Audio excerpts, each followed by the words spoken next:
Hello guys and welcome to the first episode finally of Pepper Interviews. Basically it will be a series where I'm here interviewing other YouTubers from various contents, and today to start off this series in great style I have Niran Yesufu, or as he is known on YouTube, FlyingNirangatang. Hello. So That was pretty good. That was good. That was good pronunciation. thank you. First try, huh? First try. Yeah, exactly. First take. So, first I would like to congratulate you because if you don't know, Nyron just hit the 4,000 subscribers mark on Wednesday, I believe. Yeah. So, congratulations. I mean, how do you feel about it? Well, thank you very much for a start. Yeah, it's absolutely ridiculous. I mean, I always wanted to kind of do do well and gain subscribers and stuff, but I didn't actually think it would ever happen. So yeah, it's pretty cool to see support recently. So yeah, I'm really happy, as you can probably tell. I'm really happy. Yeah, your first video actually was 2 years ago, I believe. So 4,000 subscribers in 2 years is massive, and if I'll leave a channel in the description if you want to check it out. You started with FIFA content. Why FIFA? Hey there guys, this is Niran here of Flying Nirangatang, as you can see from the title of our channel. And today I'm going to be starting a career mode on FIFA 13 with Aston Villa. So, expectations, board giving me some emails, dishing them out to me. And I am apparently meant to finish mid-table Aston Villa. That is pretty... I'd go along with that. I reckon that's pretty realistic. Conundrum where I don't really know what difficulty to put this on. I went for professional. Might sound terrible, but world class is, for me, I thought was too difficult. Professional seemed a bit too easy, but as you can see, 13 minutes in, a little bit of a lucky break, and Charles Zombie was saying would be so important to us, gets the first goal of this career mode series. It's a nice finish.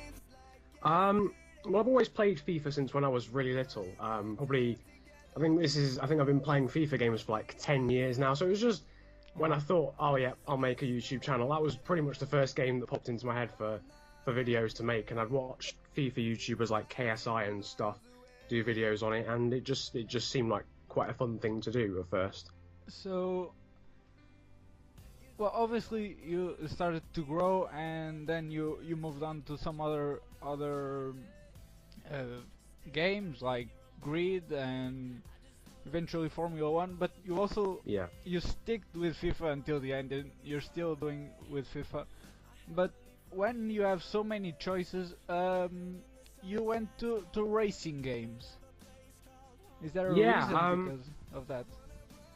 It's not something that many people do. Not many people play racing games really on YouTube, or in comparison to like all the channels on it. It's usually like COD or Minecraft or FIFA and stuff. I just like watching Formula 1 in real life, so I play racing games quite a lot, even if I'm not making YouTube videos. So along with FIFA games, those were my favourite games to buy when I was a kid, so I ended up just buying them and in the end making videos on them. And yeah, it just seemed natural to do, and it was easy to make videos about it because I liked racing so much.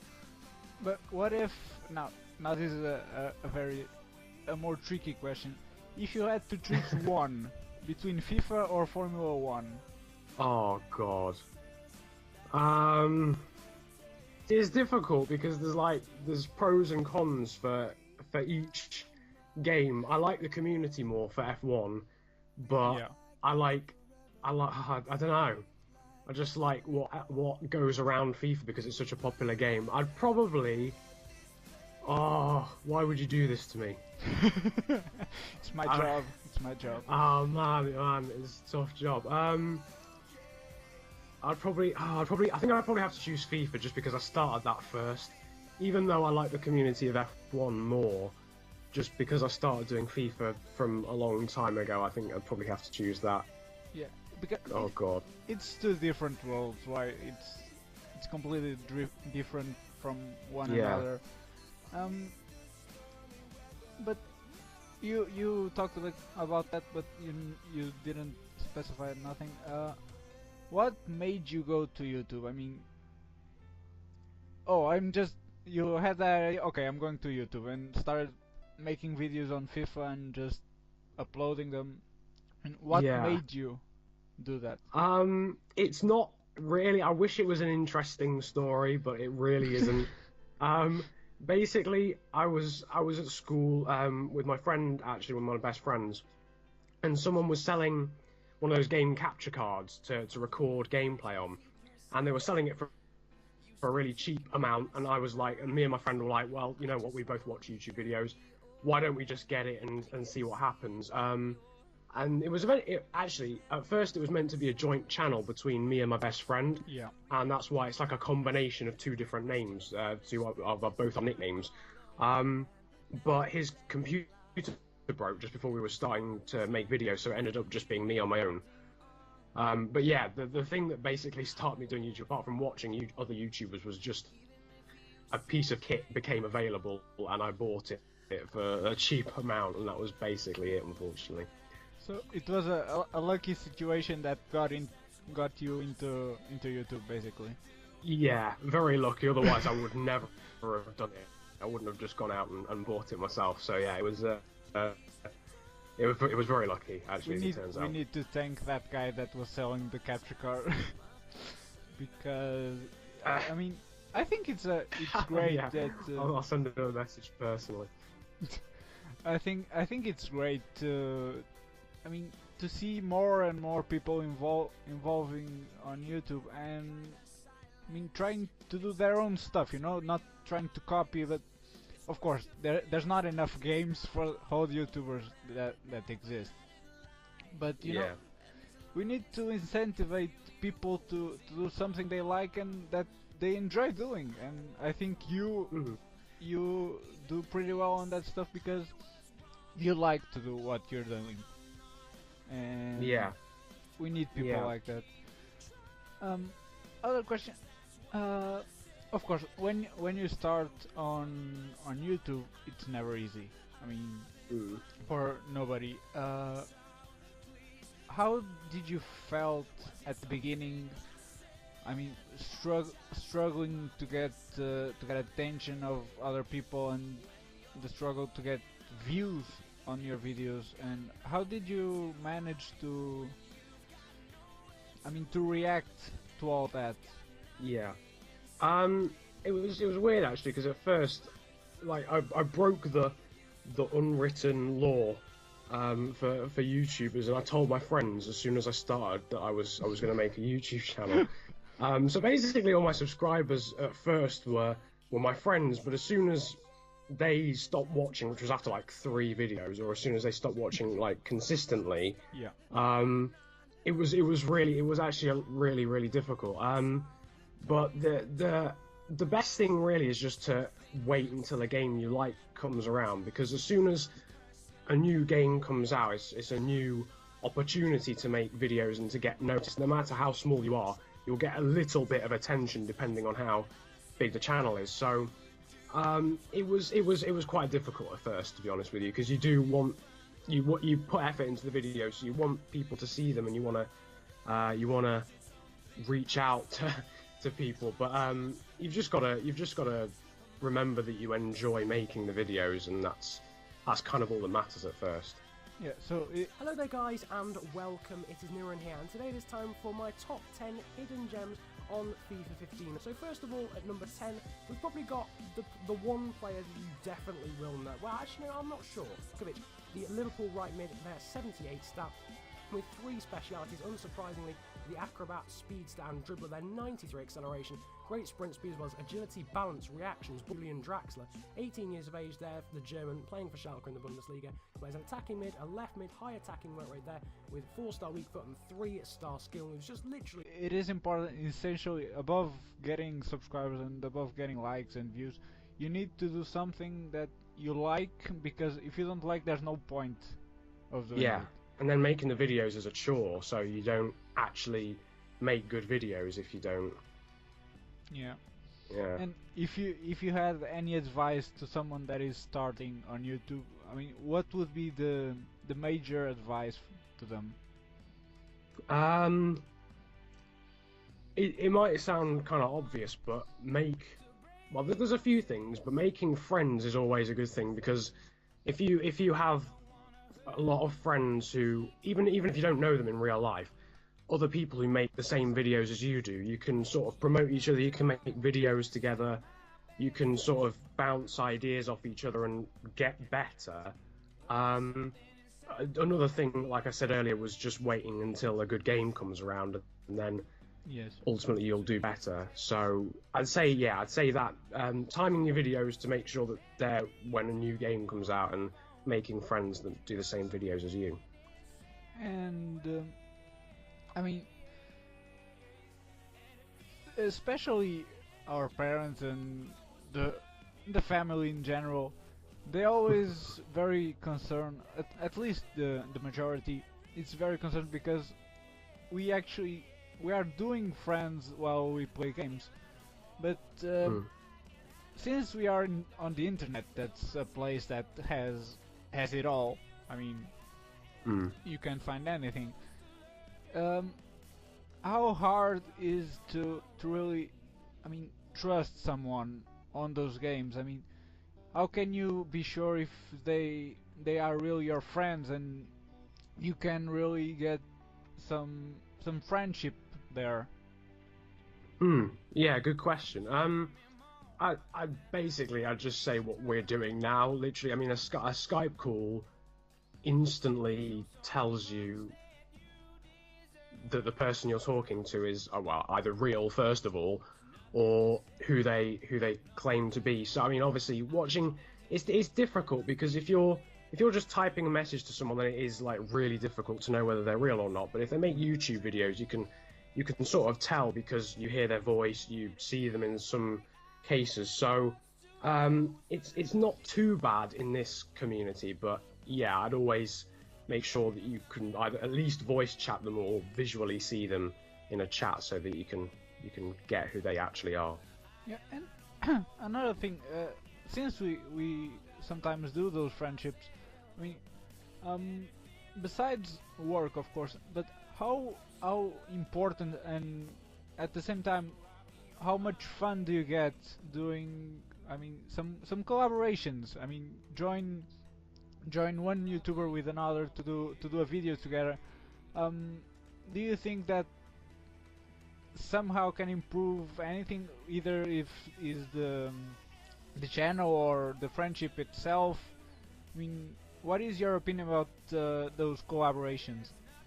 I think collaboration videos are like, I have to say, I think they're the funniest funniest videos to make, or they're just the most enjoyable videos to make, because you can talk to someone else who knows exactly what you're feeling and what you do, because they do YouTube videos as well.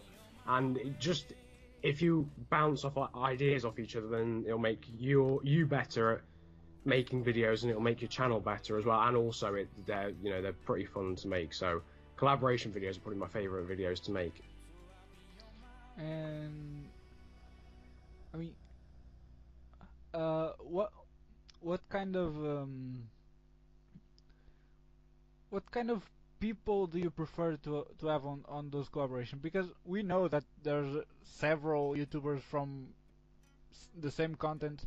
So when you want to do a collaboration, I'm not sure if you have any, or if how many do you have, but what would be your criteria to choose someone to collaborate with?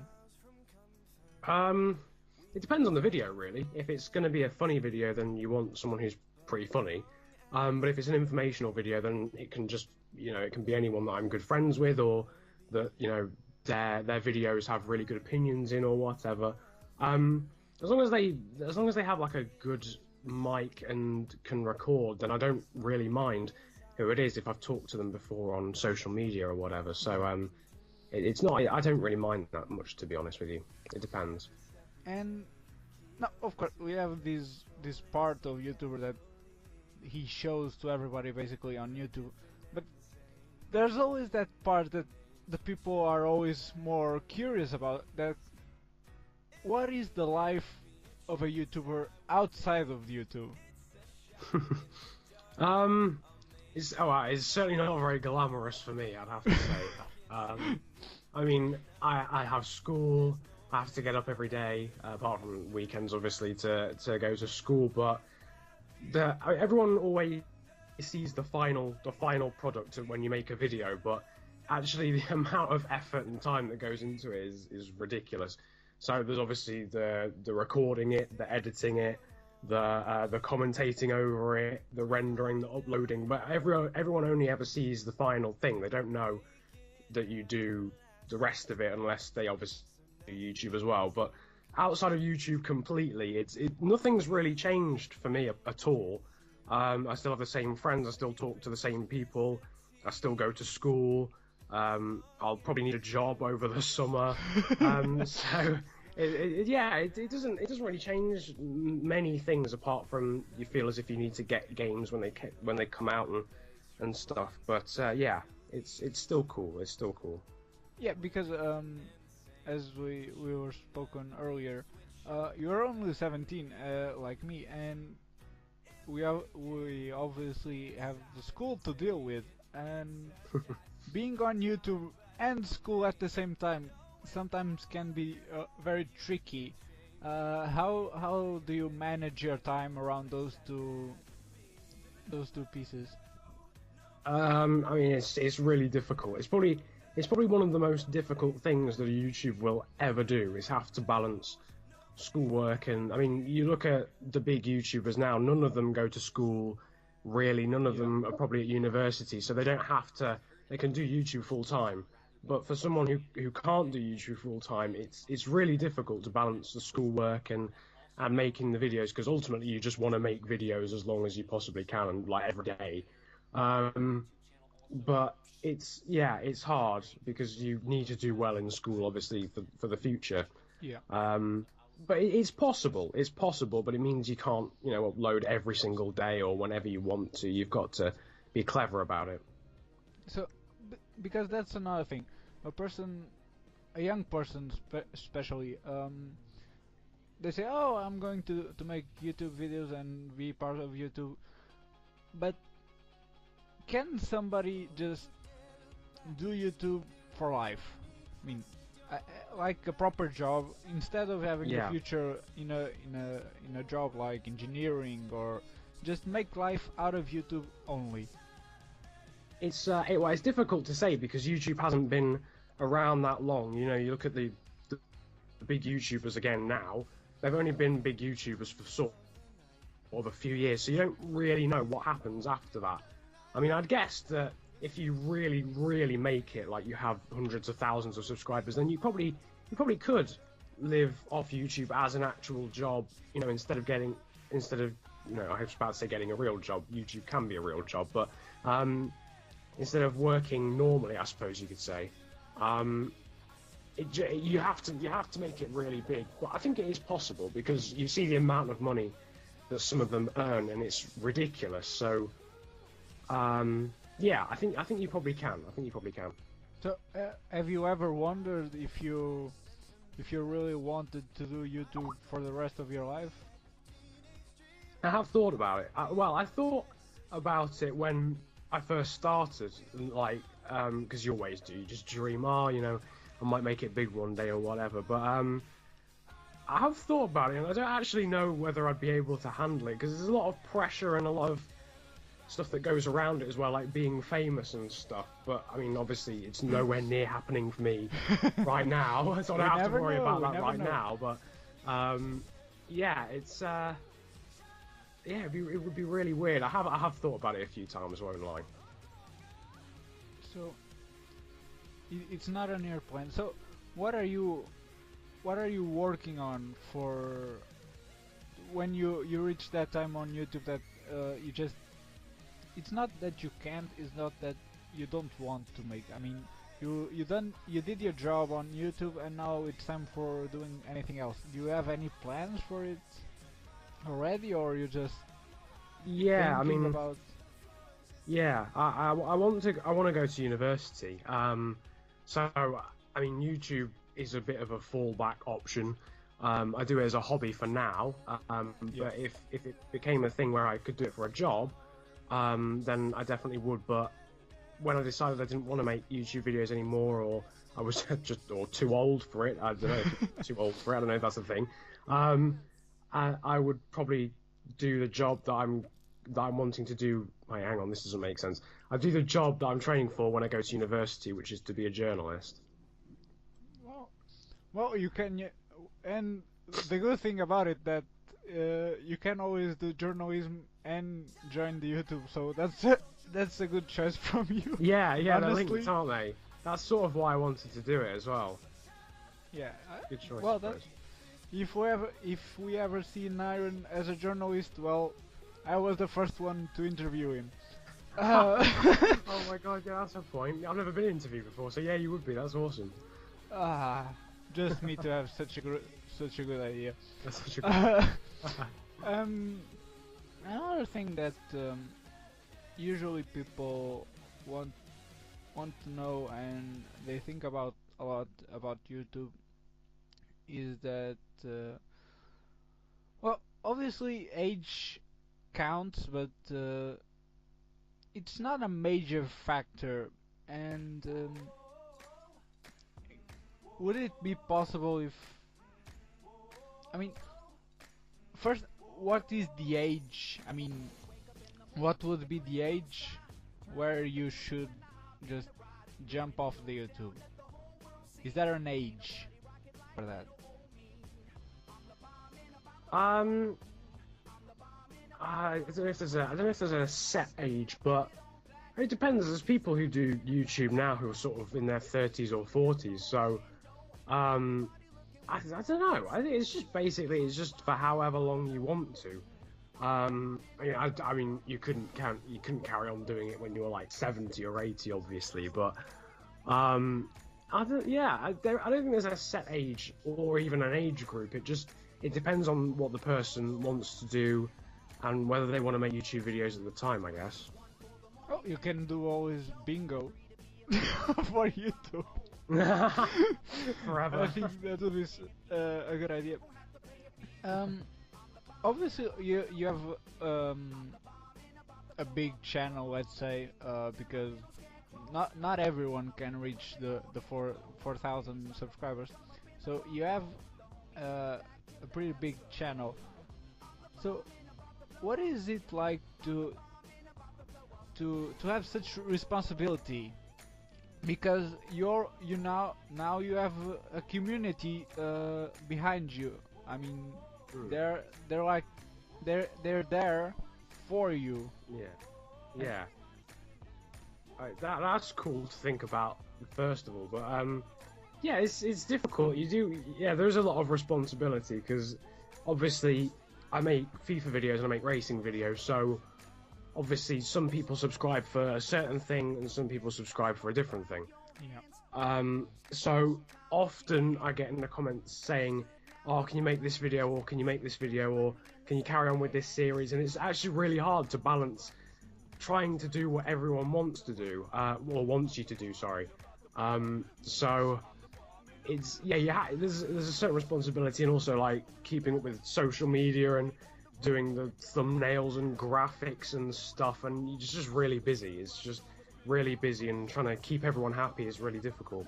Yeah, no, it's more of a curiosity and a personal question. Yeah. How important for you are the thumbnails? Because we see a lot of different thumbnails. Some are very original, some are very weird. I've seen basically from all. And what do you think is the purpose of a thumbnail?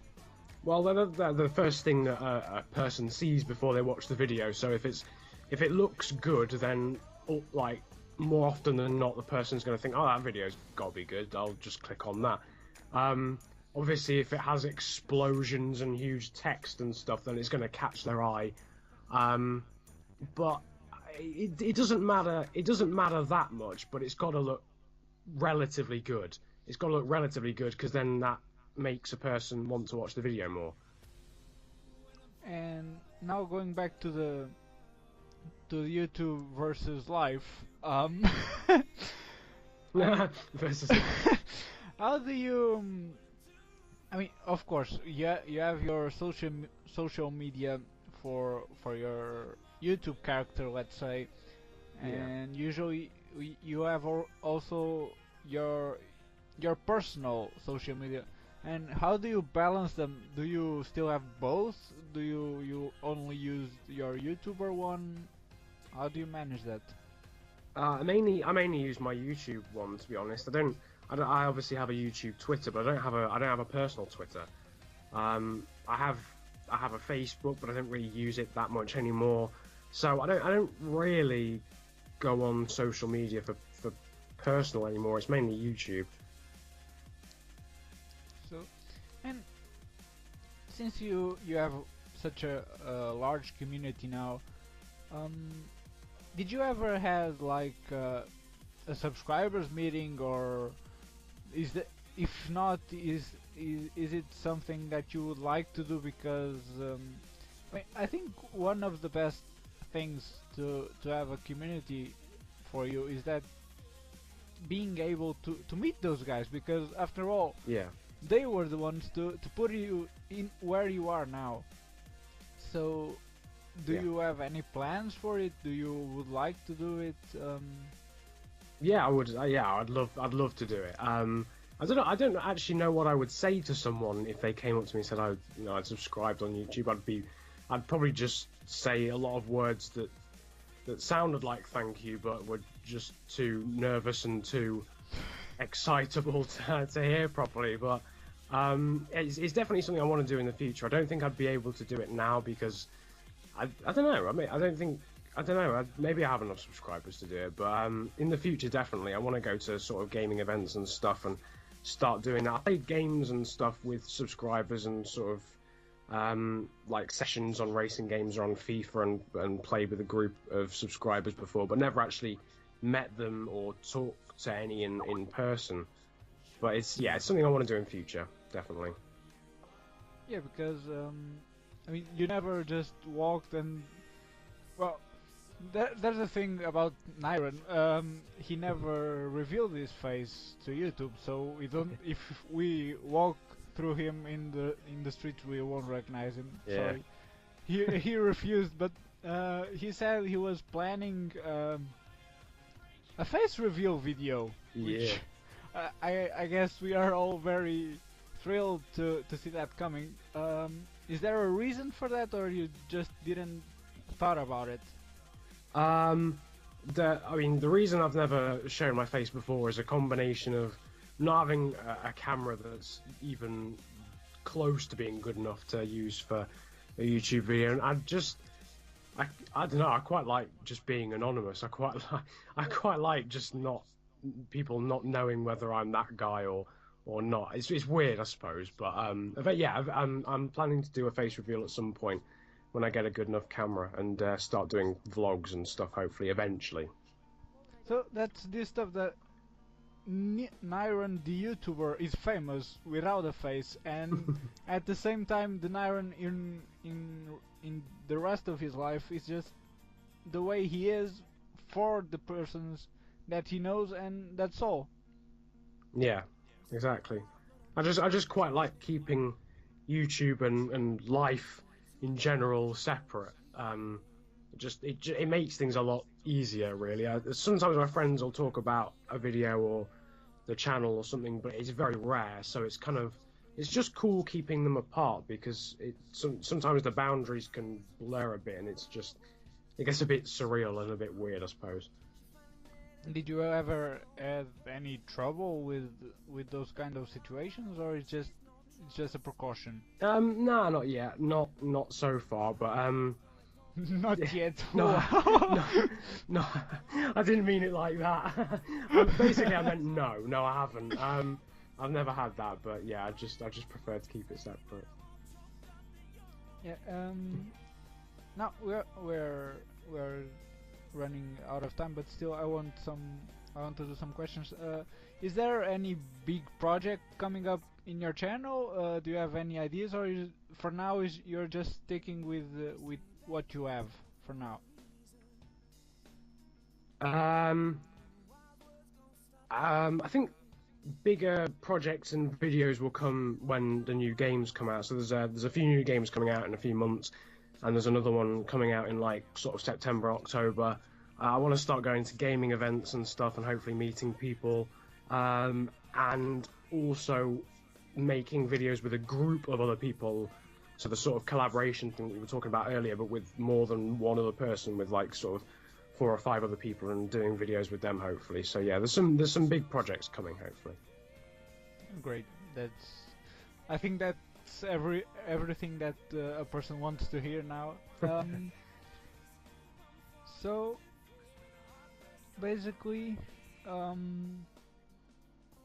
you have those big projects.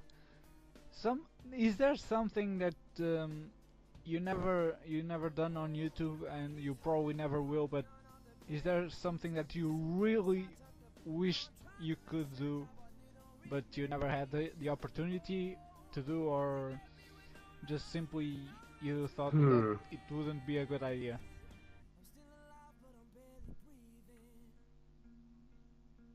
Oh, I don't know actually. That's a really good question. I suppose it's just work with people that I watch videos of. So the big YouTubers. That's probably what the thing that I would want to do the most is just is do a video with someone's channel that I watch. So someone who's made it big already. That would be amazing. But other than that, I feel as if I've done everything that is possible for me to do, like without being stupid, like meeting people yet and all that stuff. But milestones that I wanted to hit, I've hit. So yeah, just working with big YouTubers, I think would be something that I really really want to do eventually. Is there any YouTuber that inspired you to be where you are now, and you would really like to make a collaboration with?